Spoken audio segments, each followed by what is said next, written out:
যদি এই মুহূর্তে একটি যুদ্ধ শুরু হয় মধ্যপ্রাচ্যে, ইরান এবং আমেরিকার মধ্যে, মুহূর্তে আপনার তেলের দাম দ্বিগুণ হয়ে গেছে।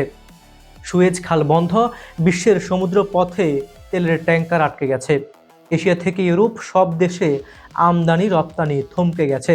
কিন্তু এই যুদ্ধ ঠেকাতে এখন মাঠে নেমেছে এমন কিছু দেশ যারা নিজেরাই একে অপরের শত্রু।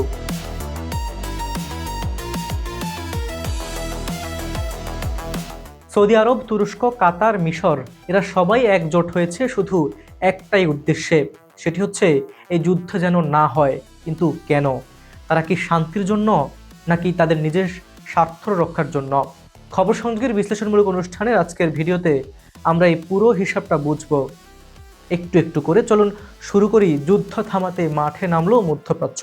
ইরান আমেরিকা সংঘাতে কে কার পক্ষে?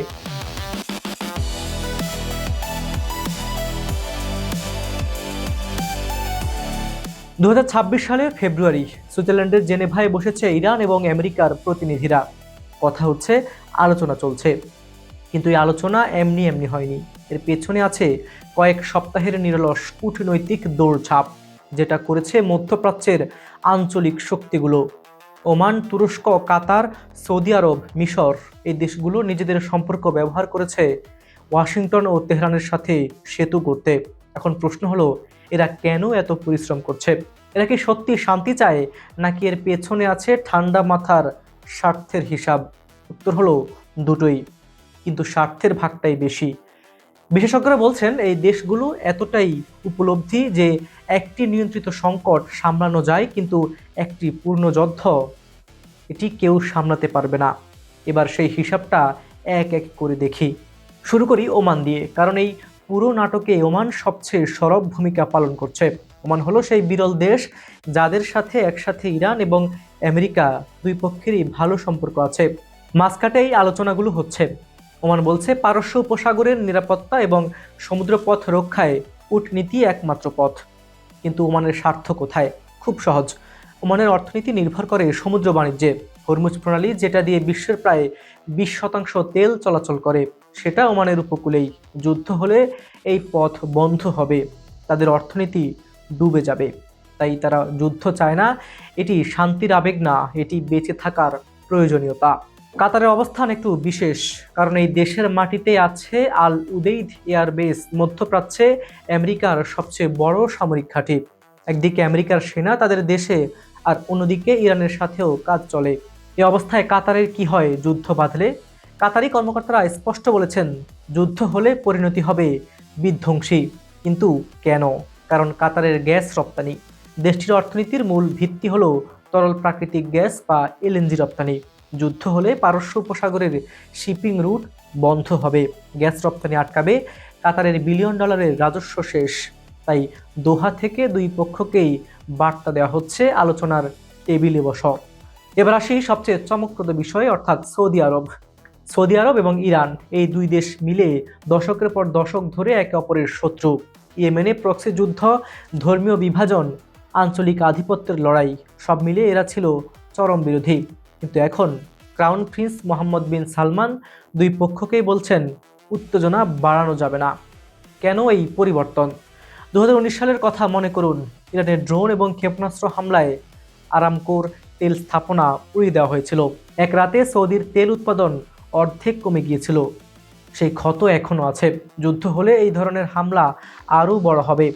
সৌদির তেল অবকাঠামো ধ্বংস হলে মোহাম্মদ বিন সালমান তার ভীষণ 2030 স্বপ্ন, মানে তেলের বাইরে সৌদি অর্থনৈতিক রূপান্তর সব শেষ হবে। তাই সৌদি বলছে কূটনীতি। হ্যাঁ, তেলের দাম বাড়লে সৌদির আয় বাড়ে, কিন্তু ভয় হলো সেই আয় থাকবে কিনা যদি তেলের পাইপলাইনই ধ্বংস হয়ে যায়। মিশর এই সংঘাত থেকে ভৌগোলিকভাবে একটু দূরে, কিন্তু তাদের উদ্বেগ কম নয়, কারণ সুয়েজ খাল। এই খাল দিয়ে বিশ্বের প্রায় 12% বাণিজ্য যায়। এটি মিশরের অর্থনীতির লাইফলাইন। প্রতি বছর কোটি কোটি ডলার আসে শুধু এই খালের টোল থেকে। ইতিমধ্যে ইয়েমেনের একটি গ্রুপের আক্রমণে লোহিত সাগরের শিপিং ব্যাহত হওয়ায় সুয়েজ দিয়ে যাতায়াত কমেছে, মিশরের রাজস্ব কমেছে। যুদ্ধ আরও বড় হলে বিপদ আরও বড় হবে। তাই কায়রো থেকেও আসছে শান্তির বার্তা। এবার আসি তুরস্কে, এবং এটাই সবচেয়ে জটিল কেস। তুরস্ক ইরানের সীমান্তবর্তী দেশ, বাণিজ্যিক সম্পর্ক গভীর, কিন্তু একই সাথে তুরস্ক ন্যাটোর সদস্য, মানে আমেরিকার সামরিক জোটের অংশ। এই দুই পরিচয়ের মাঝখানে আটকা পড়ে যাচ্ছে তুরস্ক। প্রেসিডেন্ট এরদোগান বলছেন, আমরা মধ্যপ্রাচ্যে আরেকটি যুদ্ধ চাই না। পররাষ্ট্রমন্ত্রী ফিদান বলেছেন, সামরিক হামলা ইরানের পারমাণবিক সমস্যার সমাধান করবে না, নেতৃত্ব উল্টাবে না। কিন্তু কেন তুরস্ক এত সরব? প্রথম কারণ শরণার্থী। সিরিয়ার যুদ্ধে লক্ষ লক্ষ মানুষ তুরস্কে এসেছে। ইরান আমেরিকা যুদ্ধ হলে নতুন করে লক্ষ লক্ষ মানুষ তুরস্কের সীমান্তে আসবে। তুরস্ক সেই ভার নিতে পারবে না। দ্বিতীয় কারণ কুর্দি সমস্যা। ইরানের কুর্দি অঞ্চল অস্থির হলে সেই আজ তুরস্কের কুর্দি এলাকায় লাগবে। তুরস্কের ভেতরে রাজনৈতিক অস্থিরতা বাড়বে। তৃতীয় কারণ অর্থনীতি। ইরানের সাথে তুরস্কের বিলিয়ন ডলারের বাণিজ্য আছে। যুদ্ধ হলে সব শেষ, কিন্তু তুরস্কের সমস্যা হলো ন্যাটো সদস্য হিসেবে যদি আমেরিকা যুদ্ধে যায়, তুরস্ক পুরোপুরি নিরপেক্ষ থাকতে পারবে না। তাই এরদোগান চাইছেন মধ্যস্থতাকারীর ভূমিকায় থাকতে, যুদ্ধ হলে নিরপেক্ষ ঘোষণা দিয়ে আমেরিকার সাথে সীমিত সহযোগিতা রাখতে। এখন একটু উল্টো দিক থেকে দেখি, ইরান কিভাবে এই পরিস্থিতি ব্যবহার করছে। ইরান খুব চালাকির সাথে একটি বার্তা ছড়িয়ে দিয়েছে প্রতিবেশী দেশগুলোতে। আমেরিকা যদি তাদের আঘাত করে তাহলে পুরো অঞ্চলে আগুন লাগবে, হরমুজ প্রণালী বন্ধ হবে, তাই সবার ক্ষতি হতে পারে। এই ভয়টাই ইরানের সবচেয়ে বড় কূটনৈতিক অস্ত্র, এবং এটি কাজ করছে কারণ এই প্রতিবেশী দেশগুলো জানে ইরানের কাছে মিসাইল আছে, ড্রোন আছে, বিভিন্ন মিলিশিয়া বাহিনী আছে। ইরান চাইলে পুরো অঞ্চলে অস্থিরতা তৈরি করতে পারে। তাই ইরান এই দেশগুলোকে কার্যত ইন্টারমিডিয়ারি বা দ্রুত বানিয়ে ফেলেছে। এরা নিজেদের স্বার্থেই ওয়াশিংটনের কাছে ইরানের পক্ষে কথা বলছে, যুদ্ধ থামাও। এটি ইরানের কূটনীতির একটি মাস্টার স্ট্রোক। এখন সবচেয়ে বড় প্রশ্ন, এই কূটনৈতিক তৎপরতা কি সফল হবে? সৎ উত্তর হলো অনিশ্চিত। ইতিবাচক দিক হলো জেনেভায় আলোচনা হচ্ছে, এটি একটি সিগন্যাল যে দুই পক্ষে কথা বলতে রাজি। কিন্তু সমস্যা হলো ইরানের পারমাণবিক কর্মসূচি নিয়ে দুই পক্ষের মৌলিক অবস্থান এখনও বিপরীত রয়েছে। আমেরিকা চায় ইরান পারমাণবিক কর্মসূচি পুরোপুরি বন্ধ করুক। ইরান চায় নিষেধাজ্ঞা উঠুক এবং শান্তিপূর্ণ পারমাণবিক কার্যক্রম চালিয়ে যাওয়ার অধিকার স্বীকৃত হোক। এই দুই অবস্থানের মাঝখানে একটি মাঝামাঝি জায়গা খুঁজে বের করাটাই সবচেয়ে কঠিন কাজ। আঞ্চলিক শক্তিগুলো সেই মাঝামাঝি জায়গাটা তৈরি করতে সাহায্য করছে, কিন্তু শেষ পর্যন্ত সিদ্ধান্ত নিতে হবে ওয়াশিংটন এবং তেহরানকেই। বিশ্লেষকরা বলছেন, এই দেশগুলোর মধ্যস্থতা সংকট নিয়ন্ত্রণ রাখতে পারছে, কিন্তু যদি কোনো একটি ঘটনা, যেমন ইরানের পারমাণবিক কার্যক্রম নির্দিষ্ট সীমা ছাড়িয়ে যায় বা কোনো সামরিক উস্কানি হয়, তাহলে পরিস্থিতি নিয়ন্ত্রণের বাইরে চলে যেতে পারে। উপসংহার ও বিশ্লেষণ।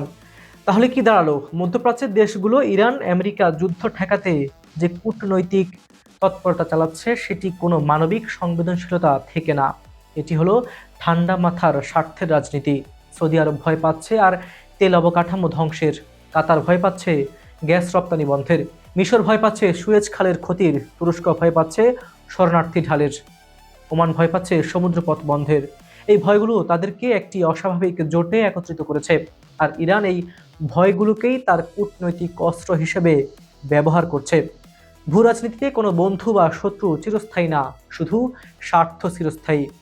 বন্ধুরা, এই ভিডিও যদি আপনার কাজে লেগে থাকে তাহলে একটি লাইক দিন, এতে আরও বেশি মানুষের কাছে এই বিশ্লেষণ পৌঁছাবে। কমেন্টে বলুন আপনি মনে করেন কূটনীতি সফল হবে কিনা, নাকি যুদ্ধ আসছেই। আর যদি মধ্যপ্রাচ্যের ভূ রাজনীতি নিয়ে আরও গভীর বিশ্লেষণ পেতে চান, চ্যানেলটি সাবস্ক্রাইব করুন আর বেল আইকনটি প্রেস করুন। বিজ্ঞাপন প্রমোশনের জন্য ডেসক্রিপশনে দেওয়া নাম্বারে যোগাযোগ করুন। আজ এই পর্যন্তই। ভালো থাকুন, সুস্থ থাকুন। আল্লাহ হাফেজ।